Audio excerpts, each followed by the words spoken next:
12 now. Question number 12 is again a multiple correct answer type question. It says the hyperconjugative stabilities of tertiary butyl cation and 2-butene are due to, respectively are due to. So this question is from organic chemistry and it is based on the concept of hyperconjugation. In fact, only first of the options, that is tertiary butyl cation, would be sufficient to solve this question. If we consider the structure of tertiary butyl cation would be C and 3 CH3 groups would be attached to it, and here also there will be a CH3 group. I am drawing its one of hydrogens like this and the other two hydrogens are like this, and moreover that this carbon will have a vacant p orbital. What is this? This is a vacant p orbital. So now what would happen is that inside this vacant p orbital, the sigma electron cloud of this carbon hydrogen bond would be donated into this vacant p orbital. So basically it would be a sigma to p which is empty, because in case of tertiary butyl cation this p orbital is an empty p orbital and the hyperconjugation is happening from a sigma to a vacant p orbital. So that would give us the correct answer as A for this question. Let's move to next question, that is question number 13. Now question number 13 is a very good question and moreover it is a slightly time consuming question. If we look what it says in the question is, it's very important as well to interpret this question properly, because it says that the pair of coordination complexes or ions exhibiting the same kind of isomerism. So what we are to do in this question is that we are given four options A, B, C and D, and two compounds or one pair of compounds is given in each of the questions, and we have to judge that which of the pairs show the same kind of isomerism. I would like to remind all of you is that we do not have to look for isomerism in these two compounds. What I am trying to say is that suppose you try to judge whether this compound or this compound, whether they are isomers or not. So this would be a completely wrong interpretation of the question, because these two are not isomers. We can clearly see that they have different formulas. This has 5 NH3 groups and this has only 4 NH3 groups. Similarly, if you move slightly ahead and you look at options B, then it would be very much clear that here you find CO written and here you find PT written. So we do not have to identify whether the two pairs are isomers or not. All we have to do is whether we have to test that whether the compounds show the same kind of isomerism or not. So let us start with option A. In option A, the two compounds which have been given are CrNH3 whole 5 Cl Cl2. This is the first compound, and the other compound is CrNH3 whole 4 Cl2 Cl. These two compounds we have been given. Now this compound would be an octahedral complex, and since in this particular compound all the 5 groups, there are 6 ligands out of which 5 are same, so it can neither exhibit optical isomerism nor can it exhibit geometrical isomerism. Moreover, the other types of isomerism such as ionization isomerism, linkage isomerism are also not possible over here. Hydration isomerism is also not possible because there is no water. So this compound cannot show isomerism. This no isomerism. I am writing it over here that this particular compound can simply not show any kind of isomerism. Whereas if we look at this compound, in this compound also there are 6 ligands and this also will have an octahedral shape. And moreover, there are two chlorine groups, and these two chlorines can either be cis or trans with respect to one another, so it can exhibit very well what we call the geometrical isomerism. So in option A, we have one compound which cannot show isomerism at all, and then we have other compound which can show geometrical isomerism. So these are two different compounds. One can show isomerism and one cannot show isomerism. We have been asked which of the pairs can show same kind of isomerism, so A will not be our answer. Fine. Let's come to option B. In option B, again we have been given two compounds, CONH3 whole 4 Cl2 plus. This is the first compound which we have been given, and the second compound which we have been given is PTNH3 whole twice H2O Cl, and a plus charge on this entire thing. This is the second compound which we have been given. Okay, so as you can see that this first compound would again be octahedral, and there are 4 NH3 groups and 2 Cl groups, which again can be cis or trans with respect to each other, so it can show geometrical isomerism. Okay, and this compound with 4 ligands, 2 of them are NH3, 1 H2O and 1 Cl, this again would be a square planar complex with your dsp2 hybridation. You all might be wondering that the ligands are all weak field ligands, but still I am considering it as a square planar complex. Let me remind you that the concept of weak field ligands or strong field ligands applies only for the 3D transition series elements. In case of 4D and 5D transition series elements, all ligands can be regarded as strong field ligands. So this will not be a tetrahedral complex, this will be a square planar complex. This is a very important point to be kept in mind. So this will be a square planar complex and it has two different groups. So again it can show geometrical isomerism, that is cis trans isomerism. So basically we get two pairs of compounds and both of them are capable of showing geometrical isomerism. So B would be our option. I would go to option B and circle it for you. Let's look at the other options. In option C, CO Br2 Cl2 2 minus and PT Br2 Cl2 2 minus. Okay, so in this complex both bromine and chlorine are weak field ligands, so this will be a tetrahedral complex. Since it would be a tetrahedral complex, so there is no question of GI, it cannot show geometrical isomerism. Similarly, two groups are same, so there won't be any chiral center and it cannot show optical isomerism as well. So there will be no isomerism in this compound.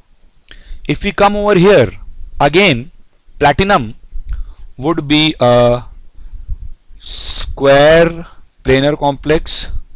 We are using over here the same concept which we discussed in option B.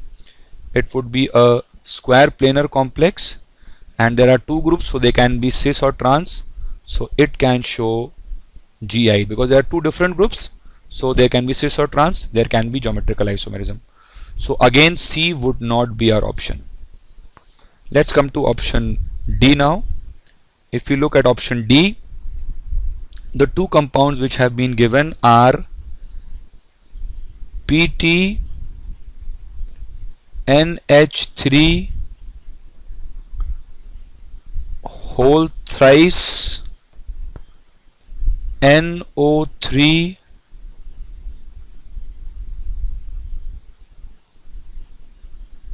Cl. This is the first coordinate compound which we have been given, and the other compound is PT NH3 whole thrice Cl Br. This is the other compound which we have been given.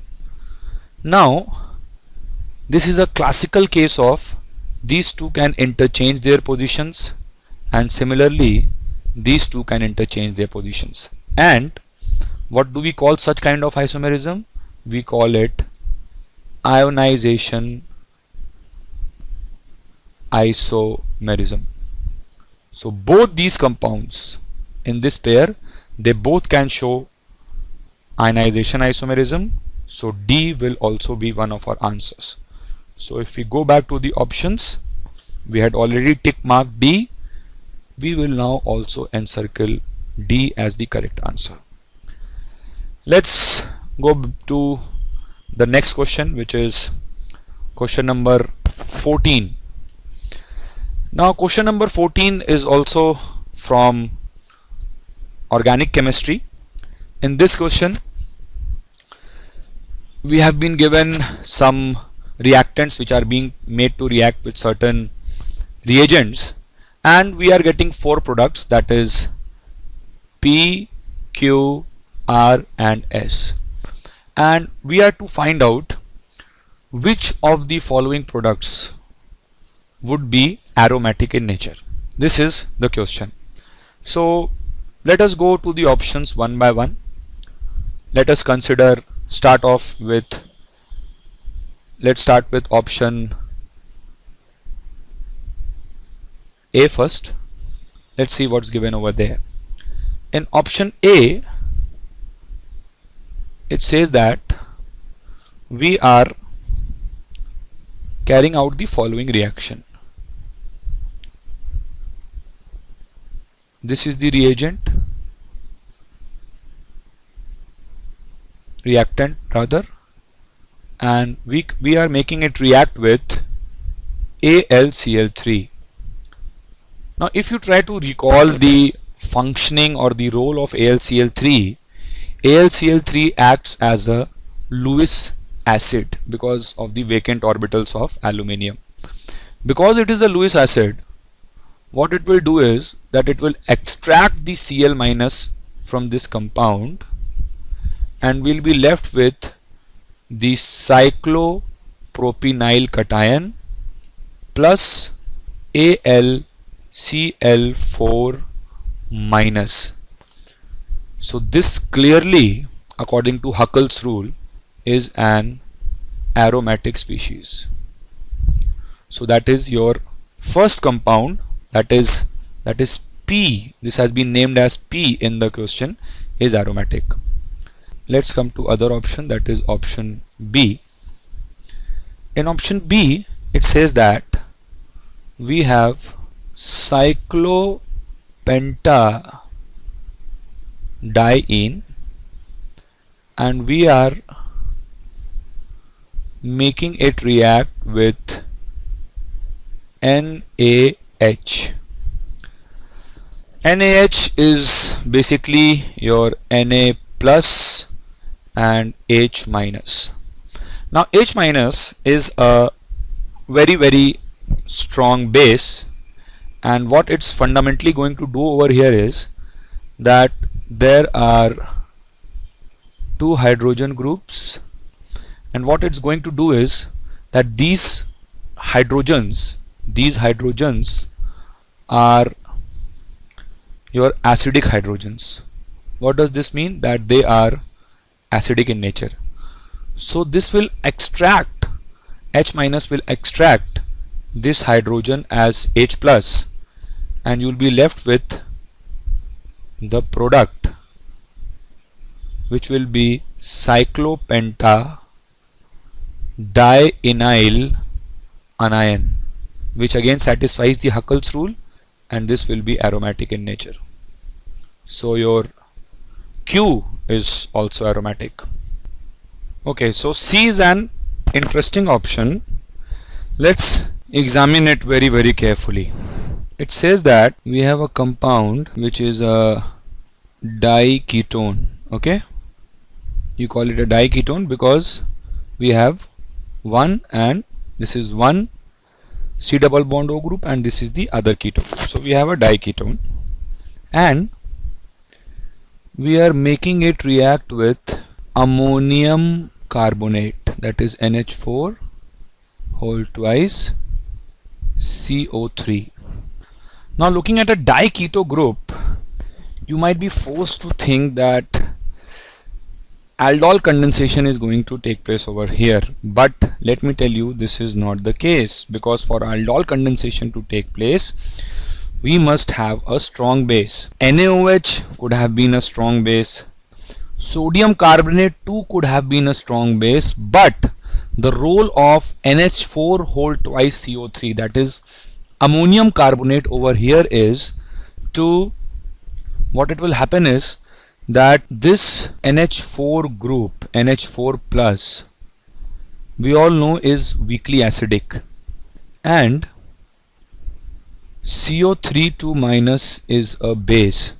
So this NH4 plus will lose its H plus and it will form NH3 plus HCO3 minus.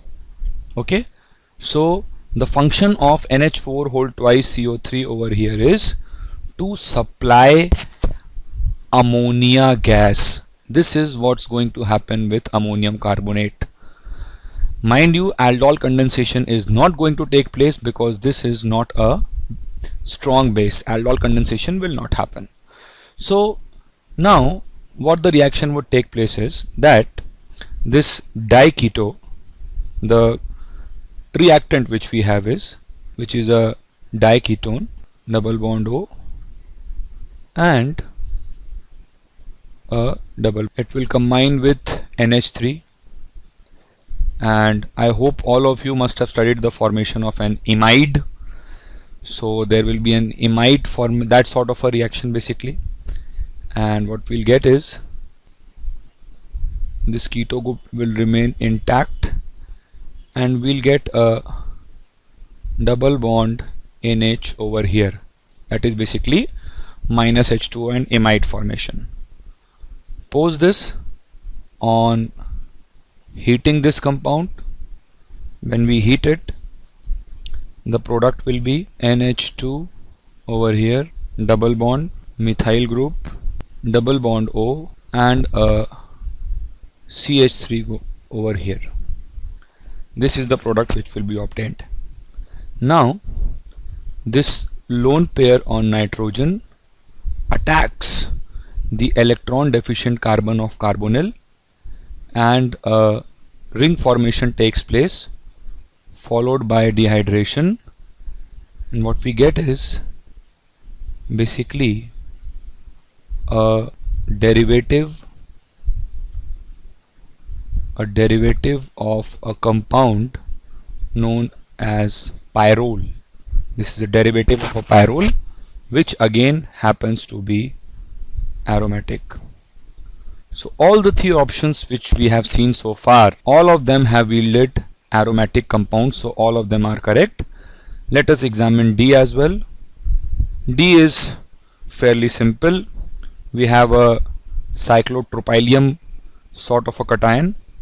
It's a 7-membered ring. I am directly writing the products for that particular reaction. For that particular reaction in option D, the product would be, in presence of HCl, this pi bond will move, we'll get OH and a positive charge and Cl minus.